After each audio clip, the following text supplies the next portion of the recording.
Marafiki zangu, Bwana Yesu asifiwe.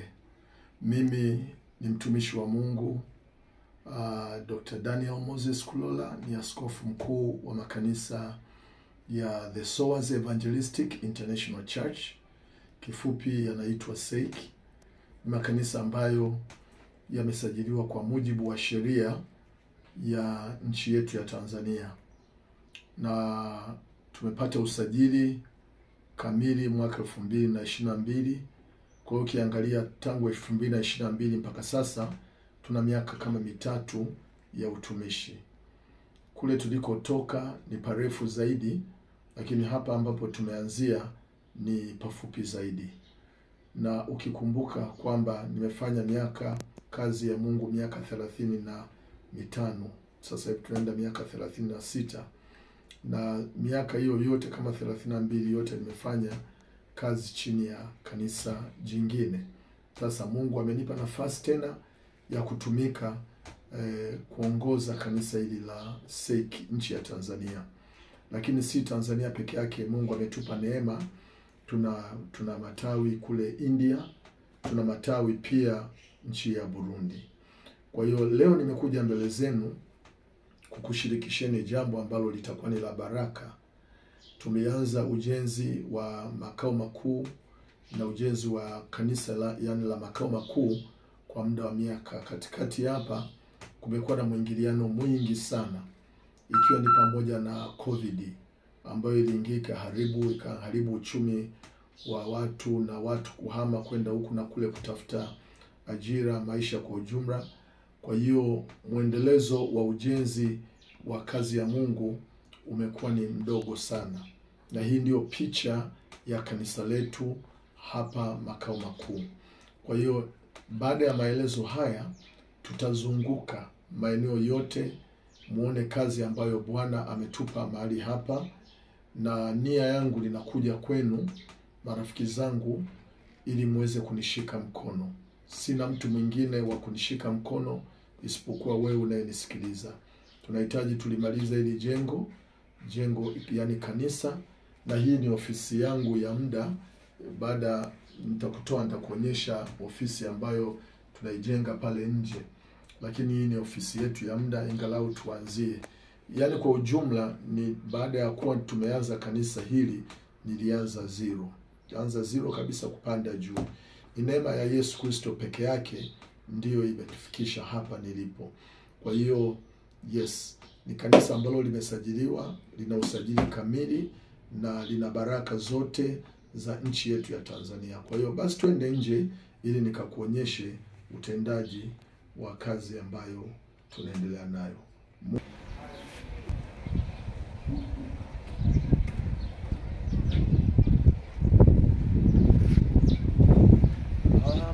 Kama nilivyokueleza kwamba hii hapa ni ofisi yetu ambayo sasa itakuwa ni ofisi ya askofu mkuu, na hii ndio itakuwa ni kubwa ingalau inayolingana na mahitaji ya ofisi yetu, yani ofisi ya askofu. Hii ni ndogo, itakuwa ni ya secretary. Yes.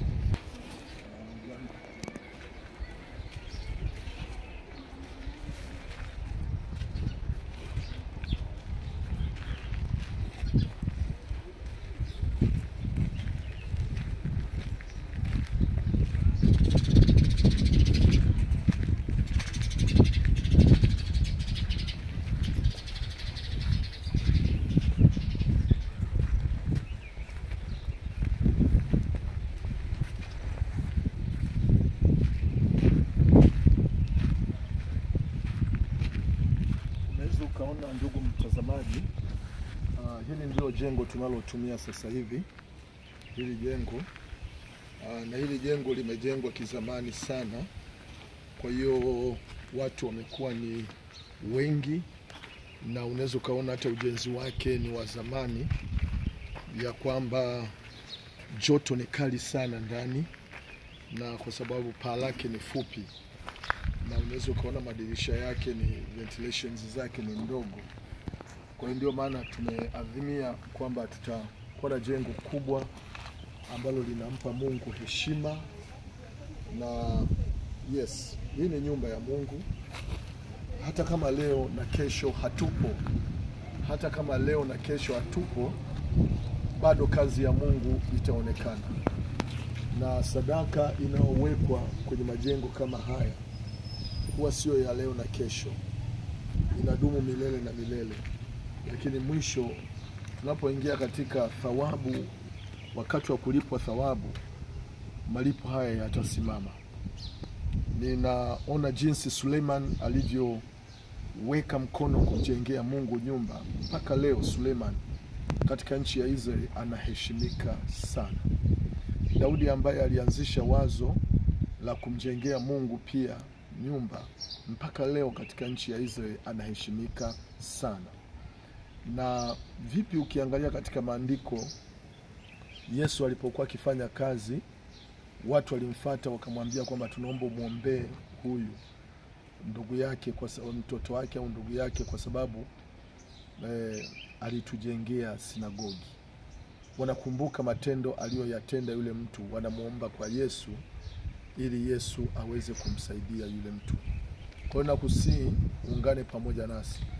Hayo unaweza ukaona ni madarasa.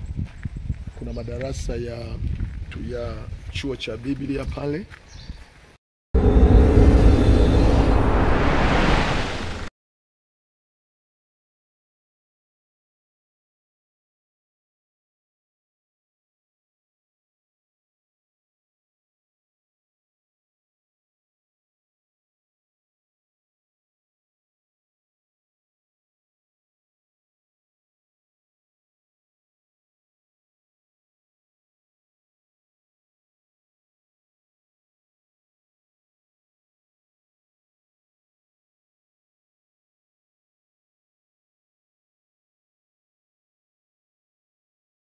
Kuona tunazidi kuliboresha kanisa, na maeneo hapa ni mahali pa kupumzika kwa watu.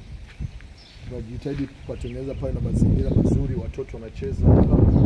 Lakini haya madarasa ya chuo cha Biblia ambacho Mungu ametusaidia, tumeanza kuandaa watumishi ili tuwatume katika mashamba, yani kupeleka kwenye huduma.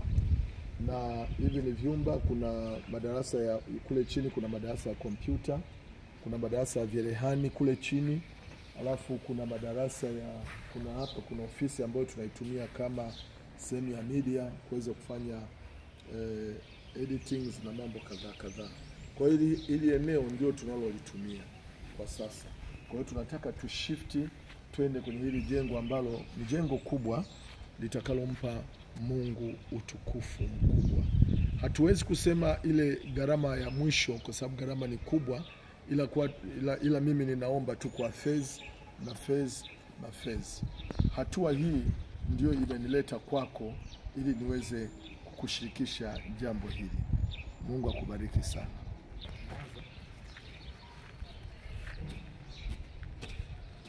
Naweza kuliona kanisa hili Solas Evangelistic International Church. Tunapoandika CHQ, maana yake ni headquarter ni hapa Lumala. Kwa hiyo hili ndio kanisa letu. Endelea kutuombea. Mungu anatusaidia. Tuna kiwanja kikubwa kinachopita huku kinaenda mpaka kule chini.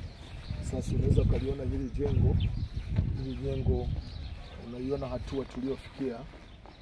Sasa hivi tunaweka renta ya pili, alafu baadaye tuanze kuwezeka. Ni kazi kubwa, inahitaji support ya kutosha.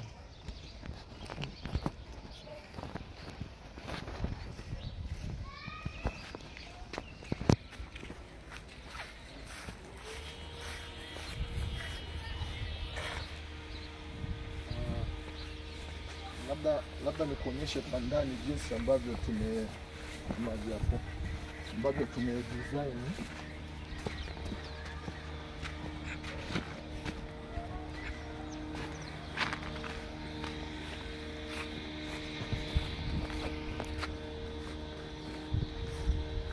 Ndio madhabahu tumeitengeneza. Madhabahu itakuwa ni kubwa tu. Unaweza kuliona jengo lilivyo. Jengo kubwa sana. Sasa napenda nikushirikishe kwenye hatua ya kwanza, hatua mojawapo. Unaweza ukaona tumekomea kwenye hii renta. Maana yake tunatakiwa tuweke renta, alafu tuweke matofali kama kozi mbili juu yake, kote makozi mbili mpaka kujenga kule chini kuunganisha. Na hapa upande huu tutaweka hanamu ambayo inapanda juu, na gharama yake ya kujenga hizi kuta tunahitaji matofali 5,632 na kila tofali ni shilingi 1,100. Kwa hiyo jumla inakuwa ni 6,101,095,200. Yaani hizo ni tofali tu kujengea hizi kozi na kuweka hanamu kuzunguka mpaka kule chini ni tofali 5,632. Lakini pia tutahitaji simenti, na simenti mainjinia wamesema ni mifuko 55. Kila mfuko shilingi 23,000 kwa hela ya Tanzania, jumla shilingi 1,100,065. Lakini tunahitaji tripu za mchanga wa kujengea, tripu 5. Kila tripu ni shilingi 70,000. Kwa hiyo ukijumlisha gharama zote za ujenzi wa hizi kuta na kuweka hanamu ili ibakie tu kuwezeka, inakuwa ni 7,800,000 na shilingi 10,200. Yaani maana yake tukipata hizo 7,000,000, maana yake ukuta wote utakuwa umeshajengwa mpaka kule chini, alafu tutakuwa tumeshajenga hanamu, tunabakia kuwezeka peke yake. Hizi tumeshatengeneza, hizi zitasubiri tu kuwekwa. Hii itawekwa upande ule, alafu hii itawekwa upande ule. Ni kazi ambayo tunazidi kudunduliza pole tu. Ni kama ambavyo nimekueleza tangu mwanzo. Ninaomba tu support yako. Wewe unanisikiliza, naomba support yako. Watu nilionao unawafahamu, wa Tanzania hali yao ya kifedha unaweza kana watu wengi kanisani, lakini uwezo wao ni kidogo sana. Wengi wanauza mchicha, wengi wanauza karanga, ni wakulima wadogo, na hao ndio wamepambana kufika hapa kwa miaka mingi, over 8, hata karibu miaka 10 kabisa, miaka kama 9 hivi. Lakini tumefika hapa na imefikia sasa kipindi tunahitaji hili jengo litumike kama makao makuu. Shughuli za kikanisa zimekuwa ni nyingi. Tunahitaji tuwe na kanisa, alafu na maono yangu tunataka tukae watu kama 2,500 katika hili jengo. Yes, ni lazima tupambane sasa ili tuweze kulimaliza. Kwa hiyo mimi nakuja mbele zako, ninaomba kama Mungu atakugusa kwenye awamu ya kununua matofali, tunakukaribisha.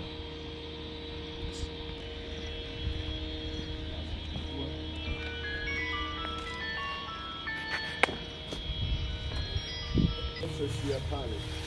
Hii ni entrance labda ya watumishi wa Mungu kupanda juu au wengine kuingia hapa, kwa sababu ukiangalia kutokea hapa unavyoona kutakuwa na meza na watu watakaa chini na juu. Kwa hiyo hii corridor hii mpaka kule mwisho itakuwa chini, alafu na wengine wanakaa juu. Inazunguka inaenda mpaka kule mwisho, alafu inaenda tena kuzungukia kwenye upande hapa katikati kutakuwa ni wazi. Kwa hiyo watu watakaa hapa namna hii, alafu kule wanakaa juu na chini, alafu tena upande ule line kama hii inashuka tena kwa hivi mpaka inakuja kuungana. Kwa hiyo tunaamini watakaa watu wengi 2,500 kama makisio yalivyo. Sasa nakuja kwenye awamu ya pili ya ujenzi ambayo tumeanza. Awamu ya pili ni hii.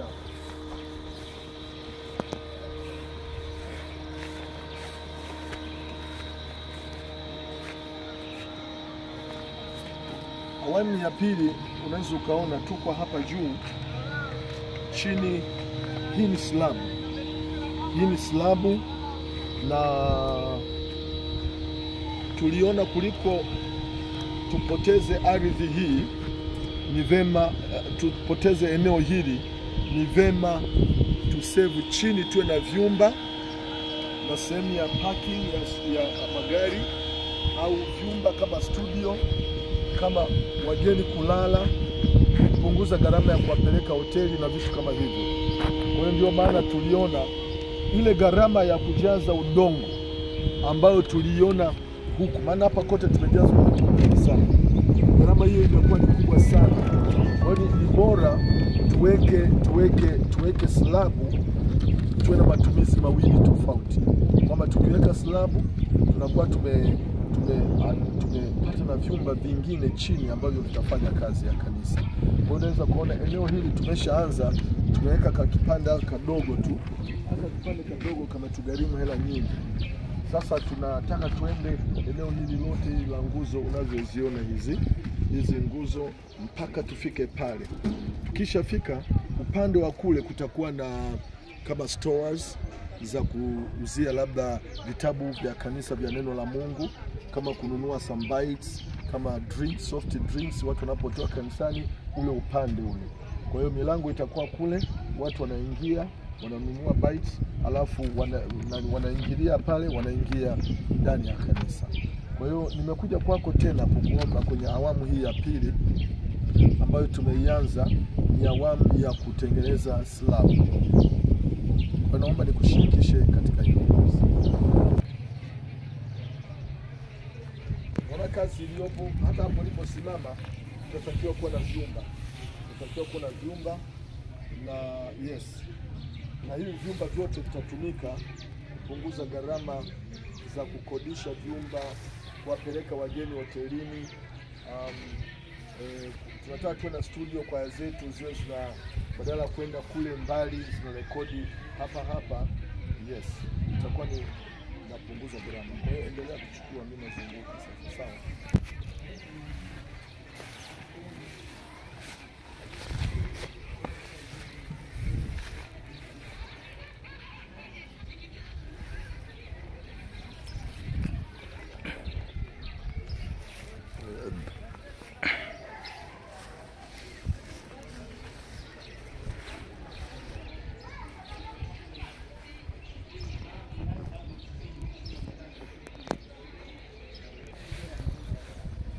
Kwa hiyo slabu itakuja mpaka hapa.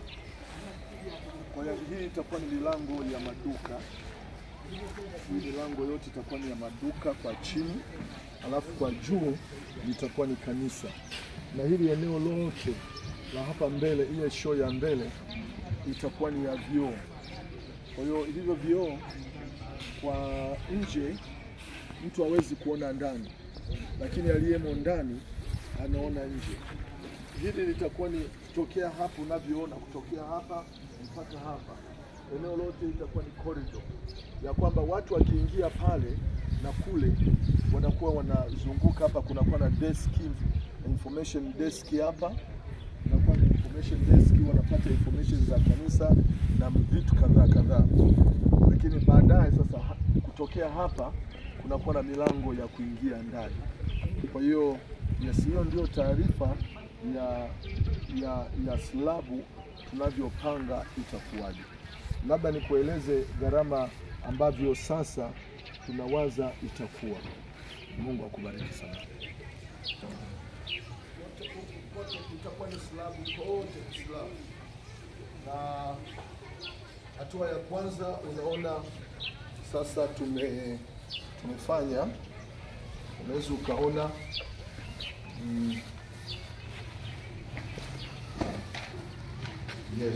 unaona wewe, unaona vyumba tunavyovikusudia. Kwa hiyo hapa tunataka awamu tume experience kwamba kipande hiki kimetugharimu shilingi the same ambazo tunakuomba wewe. Kwa hiyo tutatokea pale kwenda tena kipande kidogo. Hizi budget ambayo tunaiomba kwako sio ya kumaliza kote. Tunataka tuende vipande ili tusiwe na gharama kubwa sana. Kwa awamu hii ambayo tunataka kwa habari ya slabu, tunataka simenti kama mifuko 80 ambayo inakuwa ni 1,840,000. Tunahitaji kokoto trip 4 shilingi 800,000. Tunahitaji mchanga trip 4 280,000. lakini tunahitaji mambo ya beam zote zile. Kuna 1,900,000, kuna 1,900,000, tunahitaji zingine 900,000, na hizo reinforcements via milimita 8 ni 900,000 na elfu ngapi. Lakini pia tunahitaji binding wire ambazo ni 400,000 na elfu 50,000. Tunahitaji mbao za kufungia, maana tunafunga, tunaweka ndani kama unavyofahamu. Mbao zinahitaji 300,000 na elfu 60,000. Tunahitaji mirunda, ambayo mirunda hiyo ni ya milioni 300,000, ni shilingi 300,000 na elfu 60,000 mirunda ya kusimama kama ilivyosimama, unaona hiyo mirunda hiyo. Sasa inahitajika tena tuende awamu hii, maana tutachimba kwa chini, tutaenda kwa chini kule mpaka kule.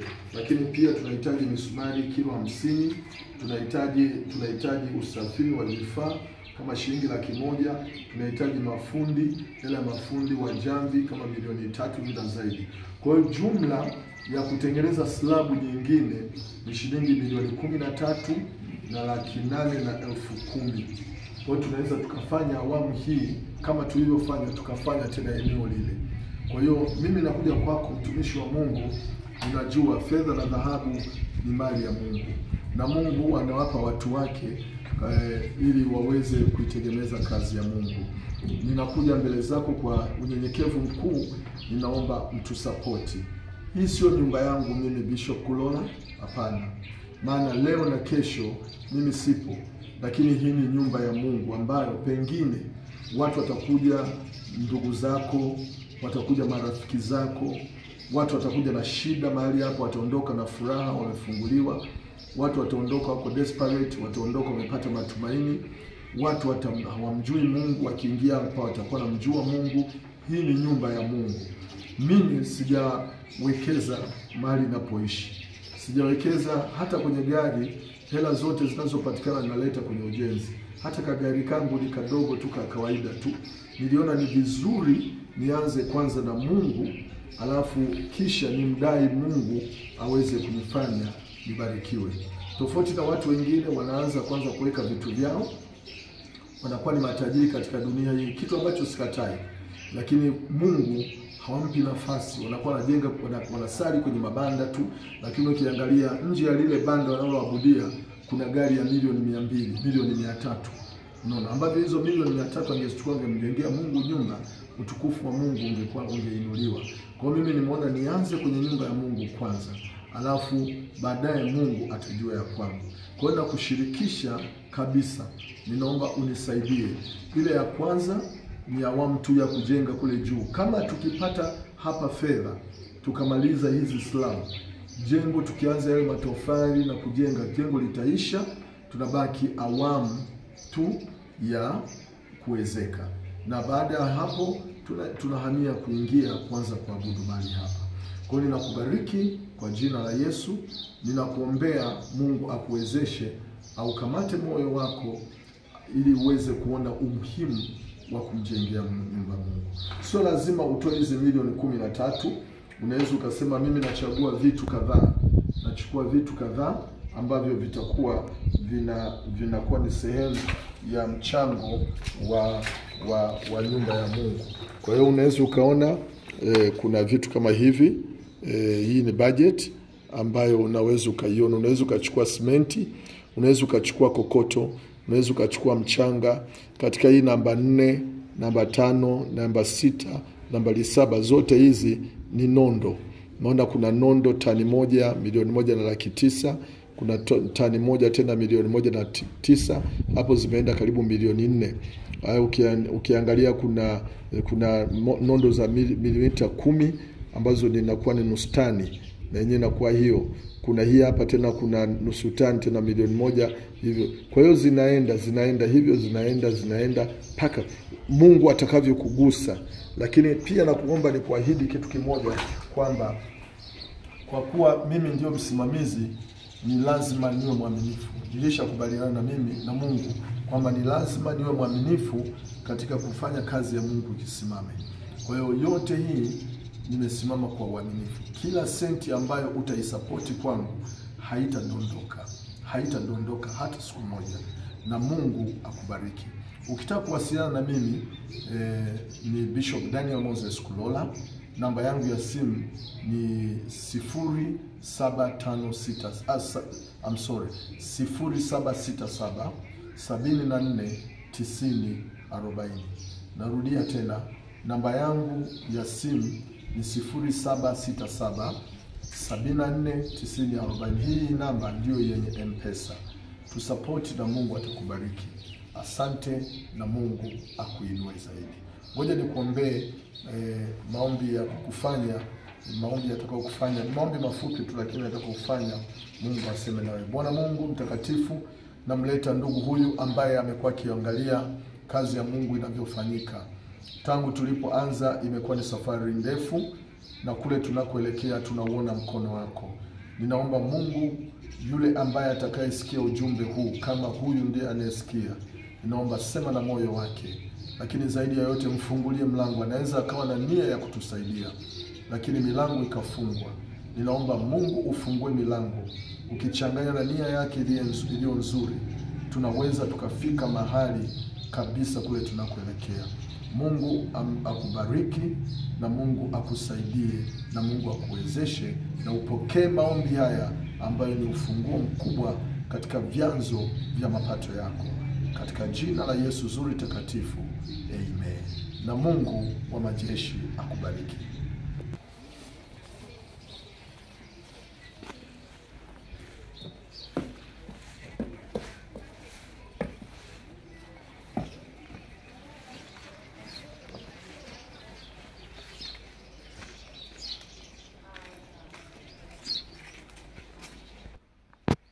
Naamini umebarikiwa kwa hatua yetu katika ujenzi wetu huu wa jengo kuu ambalo Mungu ametupa jukumu hili. Na naomba tu, ni maombi yangu kwamba Bwana aseme na moyo wako. Mungu aseme na pato lako.